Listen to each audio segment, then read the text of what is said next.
Marble land Tirur Changaramkulam. Tirur പൂങ്കോട്ടുകുളത്തെ auto stand പൂർണ്ണമായും ഒഴിവാക്കും. ഓട്ടോ സ്റ്റാൻഡ് പൂങ്കോട്ടുകുളത്തെ ജില്ലാ ആശുപത്രി റോഡിലേക്ക് മാറ്റാനും ട്രാഫിക് റെഗുലേറ്ററി കമ്മിറ്റി യോഗത്തിൽ തീരുമാനം. തിരൂർ ബോയ്സ് ഹൈസ്കൂളിന് മുന്നിൽ ഓട്ടോമാറ്റിക് പാസിംഗ് ലൈറ്റ് സംവിധാനം കൊണ്ടുവരും. സെൻട്രൽ ജംഗ്ഷനിൽ ട്രാഫിക് സിഗ്നൽ സംവിധാനം കൊണ്ടുവരും. പയ്യനങ്ങാടിൽ ട്രാഫിക് നിയന്ത്രണത്തിനായി സംവിധാനങ്ങൾ ഏർപ്പെടുത്താനും തീരുമാനം.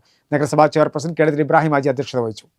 തിരൂർ നഗരത്തിലെ ട്രാഫിക് കുരുക്ക് നിയന്ത്രണ വിധേയമാക്കാൻ ട്രാഫിക് റെഗുലേറ്ററി കമ്മിറ്റി യോഗത്തിൽ തീരുമാനമായി. സിറ്റി സെൻട്രൽ ജംഗ്ഷനിൽ അനധികൃത പാർക്കിങ്ങിനെതിരെ കർശന നടപടി സ്വീകരിക്കും. ട്രാഫിക് നിയന്ത്രണത്തിനായി പുതിയ സംവിധാനങ്ങൾ കൊണ്ടുവരും. സീബ്ര ലൈൻ മാഞ്ഞ സ്ഥലങ്ങളിൽ ഡിവൈഎസ്പിയുടെ നേതൃത്വത്തിൽ സീബ്ര ലൈൻ വരയ്ക്കും. തിരൂർ ബോയ്സ് ഹൈസ്കൂളിന് മുൻവശത്ത് പരീക്ഷണാടിസ്ഥാനത്തിൽ ഓട്ടോമാറ്റിക് പാസിംഗ് ലൈറ്റ് സംവിധാനം ഏർപ്പെടുത്താനും യോഗം തീരുമാനിച്ചു. പയ്യനങ്ങാടി തിരൂർ സെൻട്രൽ ജംഗ്ഷന് ഇവിടെയൊക്കെ ഒരു ട്രാഫിക് സിഗ്നലുകൾ സ്ഥാപിക്കാൻ, അതിൽ സെൻട്രൽ ജംഗ്ഷൻ നമുക്ക് പരിശോധിക്കാം എന്താ ചെയ്യാൻ കഴിയുക എന്നുള്ളത്. പയ്യനങ്ങാടിയിൽ സിഗ്നൽ സംവിധാനം എത്ര പ്രായോഗികമാകുമെന്ന് ഉറപ്പില്ല.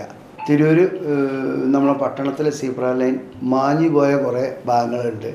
അത് ശക്തമായിട്ട് DSP ഞാനും പറഞ്ഞിട്ടുണ്ട് PWD ഡിപ്പാർട്ട്മെൻറ്റിൻ്റെ അടുത്ത്.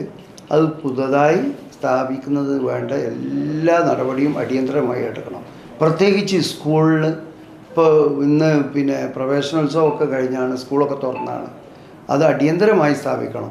മറ്റൊന്ന്, നമ്മളെ ബോയ്സ് സ്കൂളിൽ ഒരു പരീക്ഷണാർത്ഥം ഓട്ടോമാറ്റിക് പാസിംഗ് ലൈറ്റ് സ്ഥാപിക്കാൻ വേണ്ടിയിട്ട് സീബ്ര ലൈനോട് ചേർന്ന് സ്കൂളിൽ വിദ്യാർത്ഥികൾക്ക് സ്വിച്ച് അമർത്തിയാൽ സിഗ്നൽ വരികയും വാഹനങ്ങൾ നിർത്തി കൊടുക്കുകയും കുട്ടികൾക്ക് അങ്ങോട്ടും ഇങ്ങോട്ടും കിടക്കാനുള്ള അത് നിശ്ചിത സമയമൊക്കെ കൺട്രോൾ ചെയ്യുന്നുണ്ട്. അതുമായി കമ്പനിയായി സംസാരിക്കാതെ DSPയും പറഞ്ഞിട്ടുണ്ട്.